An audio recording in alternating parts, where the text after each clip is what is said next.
میرے دوستو بزرگوں عزیزو، حیات الصحابہ میں 3 عنوان حضرت کے بڑے اہم ہیں۔ اول تو کام کرنے والوں کو حیات الصحابہ اہتمام سے پوری پڑھنی چاہیے، اہتمام سے پوری پڑھنی چاہیے۔ لیکن بعض ابواب ایسے ہیں حیات الصحابہ میں کہ جو کام کے لیے انتہائی ضروری ہیں، کام کے لیے انتہائی ضروری ہیں۔ سب سے پہلی بات تو یہ ہے کہ اپنے ساتھیوں کے احوال کا تفقد کرنا چاہیے، ساتھیوں کے احوال کا تفقد کرنا چاہیے۔ کون کس حال سے گزر رہا، کون کس حال سے گزر رہا ہے، اور ہم کس حال میں کس کام آ سکتے ہیں۔ فرمایا حضور اکرم صلی اللہ علیہ وسلم نے، مدد کرو ظالم کی بھی مظلوم کی بھی، مدد کرو ظالم کی بھی مظلوم کی بھی۔ جتنا مظلوم مدد کا محتاج ہے، جتنا مظلوم مدد کا محتاج ہے، اس سے زیادہ ظالم مدد کا محتاج ہے۔ جتنا مظلوم اس سے زیادہ کیوں؟ یہ کیسے ہو سکتا ہے؟ مظلوم سے زیادہ ظالم مدد کا محتاج ہے، اس لیے کہ مظلوم کی مدد تو اللہ تعالیٰ براہ راست کرنے والے ہیں، بلکہ مظلوم تو دوسروں کی مدد کا خود ذریعہ ہے، مظلوم تو خود ذریعہ ہے، مظلوم تو دوسروں کی مدد کا خود ذریعہ ہے۔ فرمایا تنصرون وتجبرون بضعفائکم، سمجھے کہ تم میں جو کمزور ہیں اور مظلوم ہیں ان کی وجہ سے تمہاری مدد کی جاتی ہے۔ ظالم کو مظلوم سے زیادہ مدد کی ضرورت ہے، اس لیے کہ مظلوم کی تو اللہ خود مدد کرنے والے ہیں، مظلوم کی اللہ خود مدد کرنے والے ہیں، لیکن ظالم کو اس لیے مدد کی ضرورت ہے کہ اس کو ظلم سے روکنا، اس کو ظلم سے روکنا، اس میں ظالم کی مدد ہے، مظلوم کی مدد ہے۔ ظالم کو ظلم سے روکنا، اس میں ظالم کی مدد ہے اور مظلوم کی مدد ہے۔ کہ تم ظالم کو ظلم سے روکو، اس میں دونوں کے لیے مدد ہے۔ فرمایا کہ مدد کرو ظالم کی بھی مظلوم کی بھی۔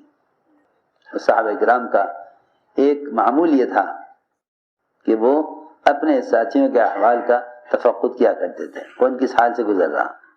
عمر رضی اللہ تعالیٰ عنہ کسی بھی گھر سے اچانک کھانا منگوا لیا کرتے، اس کے گھر کا حال معلوم کرنے کے لیے کہ اس پر کیا گزر رہی ہے، اس پر کیا گزر رہی ہے۔ ہم ساتھیوں پر صرف تقاضے ڈالنا جانتے ہیں، ان کے احوال کا تفقد نہیں کرتے۔ عمر رضی اللہ تعالیٰ عنہ کس طرح سے تفقد احوال کرتے تھے۔ عمیر بن سعد جب 1 سال تک حمص سے انہوں نے کوئی خبر نہ دی تو عمر رضی اللہ تعالیٰ عنہ نے اس خیال سے کہ شاید اس کے گھر کا حال کیا ہوگا، 100 دینار دے کر بھیجا حارث کو کہ ان کے گھر میں رہ کر ان کا حال معلوم کرو کہ ان کے گھر میں فاقہ ہے یا ان کے گھر میں کھانے کا انتظام ہے۔ اسی طرح عمر رضی اللہ تعالیٰ عنہ کسی گھر سے کھانا اچانک منگوا لیا کرتے، دیکھنے کے لیے گھر کا کیا حال ہے۔ اگر کھانا آپ کے معیار سے بڑھا ہوا ہے تو تربیت کی ضرورت ہے، کھانا آپ کے معیار سے گھٹا ہوا ہے تو مدد کی ضرورت ہے۔ یہ تفقد احوال، تو یہ تو کام کرنے والے ساتھیوں کا تفقد ہوا، ورنہ ابو بکر اور عمر رضی اللہ عنہما ان دونوں کے درمیان اس بات کا مقابلہ ہوتا تھا کہ کسی بیوہ، یتیم، مسکین، پریشان حال کے کون زیادہ کام آئے۔ ایسے 3 عنوان قائم کیے ہیں۔ ایک احوال کا تفقد کرنا، ایک ہر ایک کے ساتھ معاملہ اس کے ظاہر کے اعتبار سے کرنا، ایک جو کام کر رہے ہو اس پر نظر رکھنا، اور چوتھی بات ضروری میں آپ سے عرض کر رہا بمبئی والوں سے کہ کام کی تعمیر کرو بجائے کام کے تعارف کے۔ بجائے کام کے تعارف کے کام کی تعمیر کرو. تعمیر ہوتی ہے جماعتوں کے تسلسل سے، اور تعارف سے تو کام بہت آگے جا چکا ہے. اب تو غیر مسلموں کو بھی کام کا اتنا ہی تعارف ہے جتنا اس کام کا تعارف مسلمانوں کو ہے. جتنا اس کام کا تعارف اس زمانے میں مسلمانوں کو ہے، اتنا ہی تعارف اس کام کا غیر مسلموں کو ہے. تو بجائے جماعتیں گزرتی ہوئی کام کا تعارف کرانے کے، جماعتیں جم کر کام کریں، کام کی تعمیر کریں، کام کی تعمیر کریں بجائے تعارف کے. تعارف یہ ہے کہ جماعتیں گزر جائیں کام کرتی ہوئی، تعمیر یہ ہے کہ جماعتیں کام جماتی ہوئی بھی آگے بڑھیں. تو احوال کے تفقد میں فرماتے ہیں ابو صالح غفاری کہ عمر رضی اللہ تعالیٰ عنہ کا معمول تھا، روزانہ کا معمول تھا کہ وہ مدینے کی آبادی سے باہر رات کے درمیانے حصے میں ایک اندھی اپاہج بڑھیا کے پاس جاتے. اندھی اپاہج بڑھیا، اس کے گھر جاتے، اس کے جو ہے پانی کا انتظام کرتے اور اس کی تمام ضروریات پوری کرتے، اس کا پاخانہ صاف کرتے اور اسے کپڑے دھوتے. اس کام کے کرنے کے لیے روزانہ رات کو مدینے سے باہر اس کام کے ارادے سے جاتے. لیکن جب بھی جاتے اس کے گھر اس کی ضروریات پوری کرنے کے لیے، حضرت عمر سے پہلے کوئی شخص یہ ساری ضروریات اس کی پوری کر دیا کرتا تھا. جو بھی بڑھیا چاہتی اس کے سارے کام کوئی پہلے ہی کر جاتا. عمر رضی اللہ تعالیٰ عنہ نے بار بار آ کر اس بڑھیا کے ضروریات کو پورا کرنا چاہا، مگر کوئی شخص آتا تھا جو اس کی تمام ضروریات ان سے پہلے پوری کر دیا کرتا تھا. حضرت عمر رضی اللہ تعالیٰ عنہ کے ساتھ کئی مرتبہ ایسا ہو چکا. تو حضرت عمر رضی اللہ تعالیٰ عنہ ایک رات چھپ کر بیٹھ گئے گھات میں. ایک رات بیٹھ گئے گھات میں بیٹھ گئے، دیکھے کون آتا ہے. چنانچہ رات کو دیکھا کہ ابو بکر صدیق رضی اللہ تعالیٰ عنہ وہ اس بڑھیا کے پاس آیا کرتے تھے. حالانکہ اس زمانے میں خلیفہ تھے. حضرت عمر نے کہا ہائے میری جان کی قسم، آپ ہیں جو مجھ سے پہلے اس بڑھیا کی ضروریات کو پورا کراتے ہیں.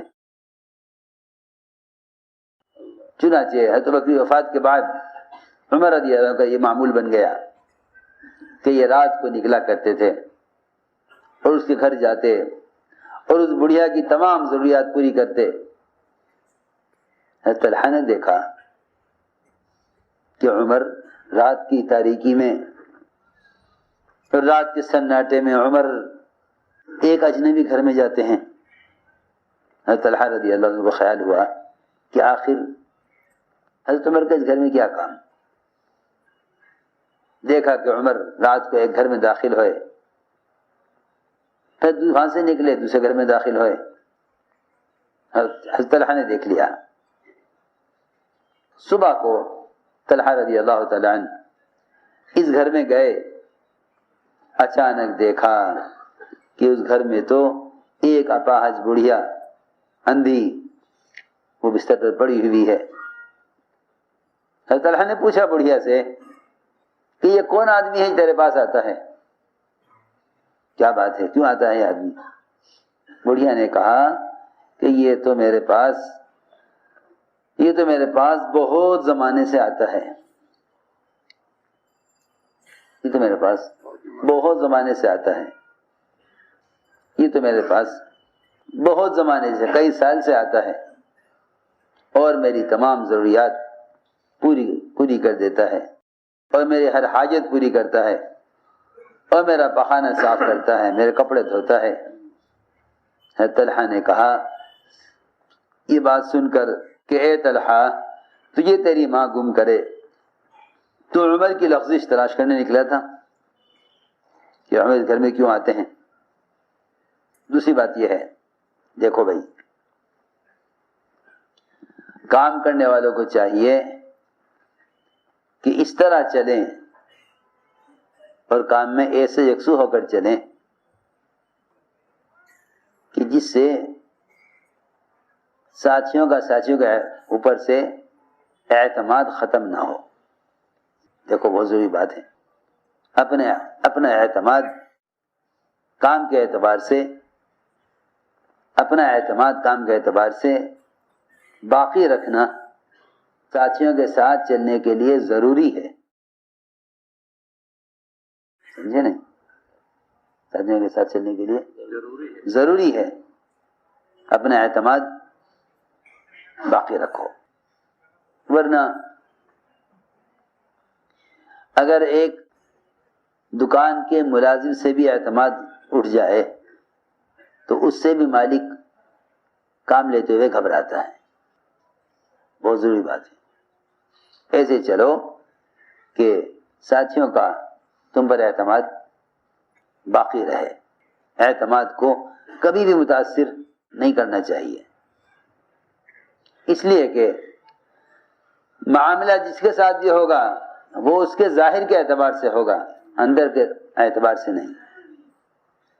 اس کے اندر کے اعتبار سے نہیں، معاملہ ظاہر کے اعتبار سے ہوگا. ہر شخص کو چاہیے کہ وہ اپنے ظاہر کے اعتبار سے اعتماد کو بحال رکھے. عبداللہ بن عتبہ بن مسعود کہتے ہیں کہ میں نے سنا حضرت عمر رضی اللہ عنہ فرماتے ہوئے کہ حضور اکرم صلی اللہ علیہ وسلم کے زمانے میں تو وحی کا سلسلہ جاری تھا، تو لوگوں کا مواخذہ وحی کے ذریعے ہو جایا کرتا تھا. بہت سے موقع سیرت میں ایسے ہیں کہ کسی نے چھپ کر کوئی کام کیا، وحی سے پتہ چل گیا. بہت قصے ہیں. حضرت حاتب بن ابی بلتعہ کا وحی سے پتہ چلا. اس فاسق نے جس نے حضور اکرم صلی اللہ علیہ وسلم کے زکوٰۃ وصول کرنے والے کو غلط خبر دی تھی بنو مستلق کے بارے میں، اس کا بھی پتہ وحی سے چلا. اور بہت سارے موقع ہیں.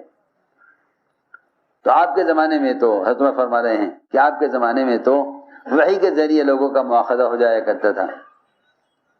اب وحی بند ہو گئی، اب وحی منقطع ہو گئی. حضرت عمر نے فرمایا اب ہم تمہارا جو مواخذہ کریں گے اور تمہارے ساتھ جو معاملہ کریں گے وہ تمہارے ظاہری اعمال اور تمہاری ظاہری حالت کے اعتبار سے کریں گے. جو شخص ہمارے سامنے بہتری ظاہر کرے گا، جو ہمارے سامنے بہتری ظاہر کرے گا، ہم اس پر اعتماد کریں گے اور اس کو قریب کریں گے. اور ہمیں اس کا معاملہ اللہ کے ساتھ کیسا ہے وہ جانے، اس کا اللہ جانے. ہمیں اس کے باطنی احوال سے کوئی مطلب نہیں ہے، چاہے اس کا اللہ کا معاملہ کیسا بھی ہو، ہمیں اس سے کوئی مطلب نہیں ہے. ہم معاملہ کریں گے اس کے ساتھ اس کے ظاہر کے اعتبار سے. رہا اس کا اللہ کا معاملہ تو اللہ تعالیٰ چاہے اس کا حساب لیں، چاہے اس کو معاف کریں، وہ جانے، اس کا اللہ جانے. لیکن ہم ایسے شخص کو پر اعتماد کریں گے اور اس کو قریب کریں گے، اور ہمیں اس کے اندر کے معاملات سے کوئی مطلب نہیں ہے. اللہ یحاسبہ، اللہ اس کا محاسبہ خود کریں گے. اور جو شخص ہمارے سامنے برائی کو ظاہر کرے گا، جو ہمارے سامنے برائی ظاہر کرے گا، جس کا ظاہر اچھا نہیں ہوگا، نہ ہم اس پر اعتماد کریں گے نہ ہم اس کی تصدیق کریں گے. اگرچہ وہ یہ کہے کہ بھائی اس کا معاملہ اللہ کے ساتھ بہت اچھا ہے، معاملہ اس کا اللہ کے ساتھ بہت اچھا ہے، چاہے اس کا معاملہ اللہ کے ساتھ کتنا بھی اچھا ہو، لیکن اگر ظاہر کے اعتبار سے وہ شخص صحیح نہیں چل رہا ہے تو ہم نہ اس پر اعتماد کریں گے، نہ اس کو قریب کریں گے، نہ اس کی تصدیق کریں گے. اگرچہ وہ یہ کہتا ہو کہ اس کا معاملہ اللہ کے ساتھ بہت اچھا ہے. عجیب بات ہے تمہیں نے فرمائی. ایک ہے کہ کام کرنے والوں کی کام پر نظر ہو.